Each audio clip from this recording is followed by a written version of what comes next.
Hi friends, मैं संजीव और आज मैं इस वीडियो में जैसा कि बोर्ड पे आप देख रहे होंगे बहुउद्देशीय परियोजना के ऊपर जिक्र करने वाला हूँ। इससे पहले मैं आपको नदी, पहाड़, पर्वत, झील, ये सारे दर्रे, ये सारे टॉपिक में पढ़ा चुका हूँ। आप प्रीवियस वीडियो पे जाइए और देख लीजिए। बहुउद्देशीय परियोजना हमारे एग्जाम के पॉइंट ऑफ व्यू से मोस्ट इंपॉर्टेंट होते हैं। यहाँ से क्वेश्चन पूछा जाता है कि कौन सी बांध किस नदी पे है और या किस राज्य में है, या कौन सी बहुउद्देशीय परियोजना किस नदी पर बनाई गई थी।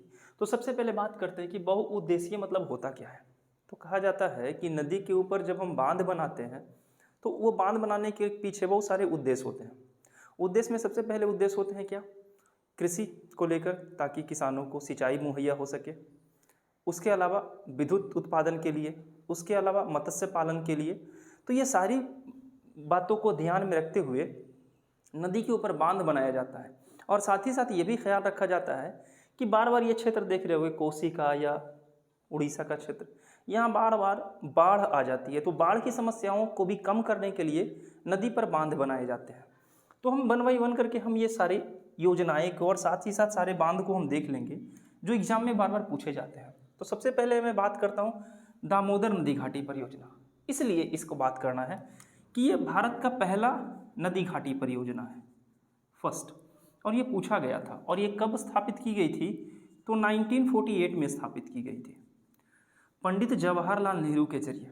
अब पंडित जवाहरलाल नेहरू का बात आया है तो पंडित जवाहरलाल नेहरू बहुउद्देशीय परियोजना के बारे में वो एक लाइन ये बोले थे कि बहुउद्देशीय परियोजना को आधुनिक भारत का मंदिर के रूप में पंडित जवाहरलाल नेहरू ने जिक्र किया है। उनका बोलना था कि भारत में बहुउद्देशीय परियोजना आधुनिक भारत का मंदिर कहा जाएगा।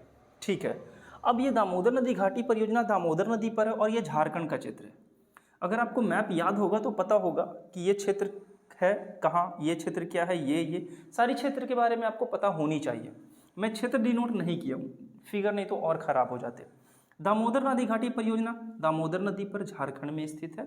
और साथ ही साथ इसकी स्थापना 1948 में पंडित जवाहरलाल नेहरू के द्वारा की गई थी। इसके अलावा ये USA का टेनिसी घाटी एक्ट के आधार पर बनाया गया था, टेनिसी घाटी एक्ट। और ये टेनिसी एक्ट कब आया था? तो टेनिसी एक्ट आया था 1933 ईस्वी में।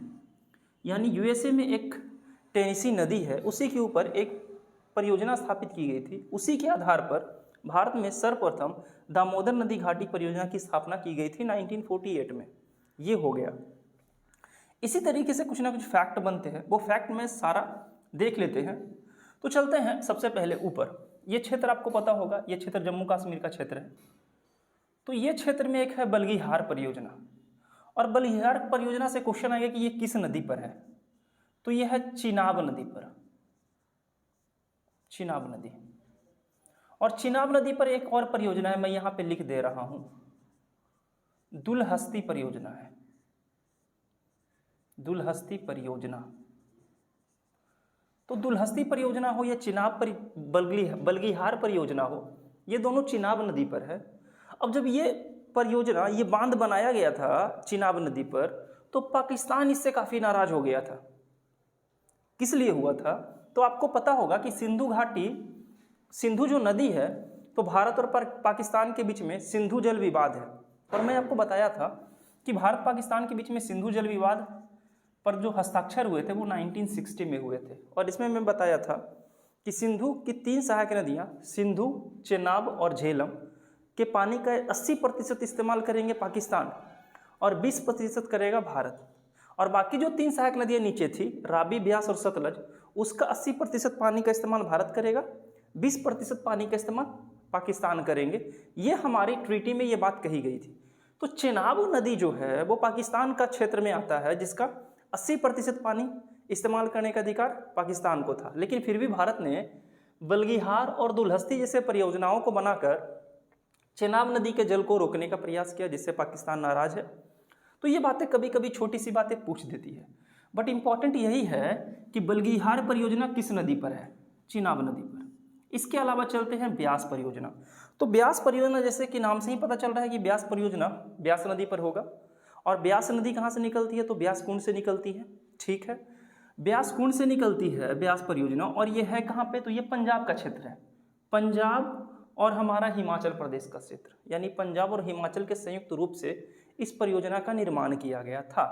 इसके अलावा भाखड़ा नांगल, भाखड़ा नांगल डैम के बारे में जानते ही होंगे आप, किस नदी पे बार बार पूछा जाता है नदी, तो नदी है सतलज।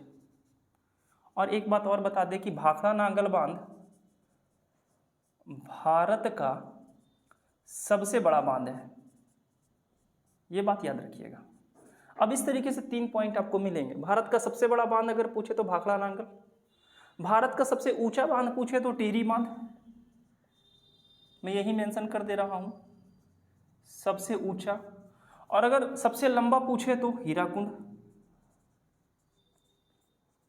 सबसे लंबा। तो ये बातें बार बार पूछी गई एग्जाम में कि भारत की सबसे बड़ी बांध कौन है, ऊंची बांध कौन है या लंबी बांध कौन है। ठीक है, भाखड़ा बांध कहाँ है, तो आप देखने से ही पता चल रहा होगा कि ये पंजाब का क्षेत्र है। किस नदी पे, सतलज नदी पे, मैं बता चुका, और भारत का सबसे बड़ा बांध है। ठीक है, अब इंदिरा गांधी बांध के बारे में आते हैं। तो इंदिरा गांधी जो परियोजना है, जिसे इंदिरा गांधी नहर भी कहते हैं, तो सतलज नदी यहाँ से गुजरती है, आपको पता होगा। सतलज ये क्षेत्र से गुजरती है भारत में, और पाकिस्तान में जाकर चेनाब नदी से मिल जाती है। तो यहीं से एक नहर बनाई गई, और ये नहर सतलज नदी से जाकर जोड़ दी गई। और ये इंदिरा गांधी नहर का जो पानी लाया गया वो सतलज नदी से ही लाया गया, राजस्थान के क्षेत्र में। तो इसे, इंदिरा गांधी नहर को राजस्थान का स्वर्ग के रूप में माना जाता है। राजस्थान का जो उत्तरी क्षेत्र है, पूर्वी क्षेत्र, वहाँ खेती इंदिरा गांधी नहर के जल से ही होती है। और इंदिरा गांधी नहर को जल कहाँ से मिलता है, तो सतलज नदी से मिलता है। ये बातें आपको याद होनी चाहिए। सतलज नदी, और सतलज नदी का उद्गम कहाँ था, तो मैं बताया हूँ कि तिब्बत के मानसरोवर झील। ठीक है, आगे चलते हैं रिहंद। ये रिहंद आपको पता होगा कि रिहंद सोन नदी पर है, और सोन नदी का प्रवाह कुछ इस तरीके से होता है। और सोन नदी कहाँ से निकलती है, तो सोन नदी अमरकंटक के पठार से निकलती है, मध्य प्रदेश। तो रिहंद बांध मध्य प्रदेश, ये मध्य प्रदेश का क्षेत्र और ये उत्तर प्रदेश का क्षेत्र है। मध्य प्रदेश और उत्तर प्रदेश की सीमा पर है ये रिहंद बांध। और किस नदी पर है, तो सोन नदी पर है। सोन नदी मध्य प्रदेश के अमरकंटक के पठार से निकलती है और उत्तर पूर्व की ओर बहती हुई पटना के पास गंगा नदी में मिल जाती है। ठीक है, रिहंद बांध हो गया। अब चलते हैं सरदार सरोवर परियोजना। तो आपको पता होगा कि यहीं से एक नदी निकलती है जिसका नाम है नर्मदा। ये है नर्मदा नदी, और नर्मदा नदी का उद्गम भी अमरकंटक के पठार से ही होता है। और यहाँ हीराकुंड बांध देख रहे हैं, यहाँ जो है महानदी है, और महानदी का उद्गम भी अमरकंटक के पठार से ही होता है। तो सरदार सरोवर परियोजना को जो जल मिलती है वो नर्मदा नदी से मिलती है। यानी अगर आपसे क्वेश्चन पूछे कि सरदार सरोवर परियोजना किस नदी पर है, तो नर्मदा। और राज्य अगर पूछ ले तो राज्य आपको देख रहे होंगे आप कि राज्य है गुजरात, गुजरात। ठीक है, अब आगे चलते हैं। सरदार सरोवर हो गया। सरदार सरोवर से बस एक ही क्वेश्चन पूछा गया है कि सरदार सरोवर परियोजना किस नदी पर है या किस राज्य में है। इसके बाद चलते हैं नागार्जुन सागर बांध। तो यहाँ से एक निकलती है कृष्णा नदी, इस तरीके से प्रवाहित होती है कृष्णा नदी, इस तरीके से, और यहाँ डेल्टा बनाती है। सरदार सरोवर नागार्जुन बांध जो है वो कृष्णा नदी पर है, पहली बात ये। और कहाँ पर है, तो ये है तेलंगाना का क्षेत्र, तेलंगाना में है नागार्जुन सागर बांध कृष्णा नदी पर। इतना ही बस याद रखना है। अब चलते तुंगभद्रा, और तुंगभद्रा से आपको पता होगा कि एक तुंगा और दूसरा भद्रा, ये नदियाँ निकलती हैं और जाकर कृष्णा नदी में मिल जाती है। तो तुंगा और भद्रा पे है तुंगभद्रा परियोजना। ठीक है, अब हीराकुंड बांध का बात कर लेते हैं। तो यहीं से एक नदी निकलती है अमरकंटक के पठार से, जिसे कहते हैं हम लोग महानदी, और उड़ीसा में डेल्टा का निर्माण करती है। तो महानदी के ऊपर हमारा है हीराकुंड बांध, जो भारत का सबसे लंबा बांध है।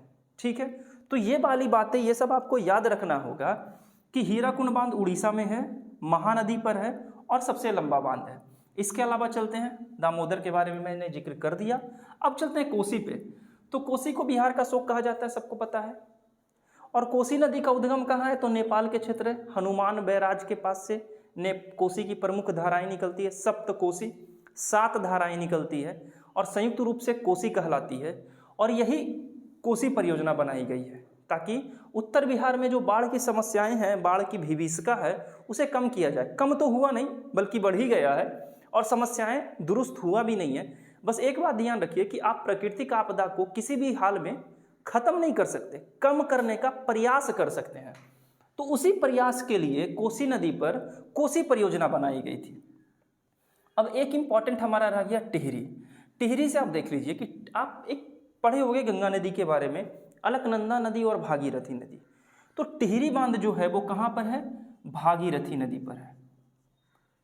भागीरथी और भीलांगना, भीलांगना जो है, भीलांगना नदी वो भागीरथी की सहायक नदी है।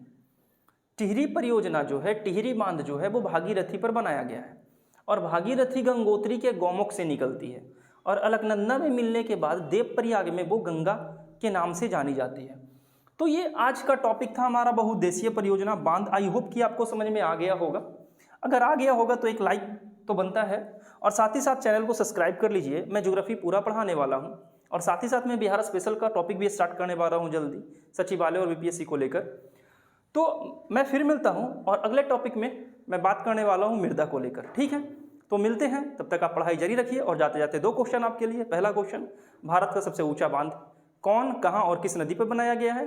और दूसरा, भारत की पहली बहुउद्देशीय परियोजना कौन सी थी? मिलते हैं कल, तब तक के लिए धन्यवाद।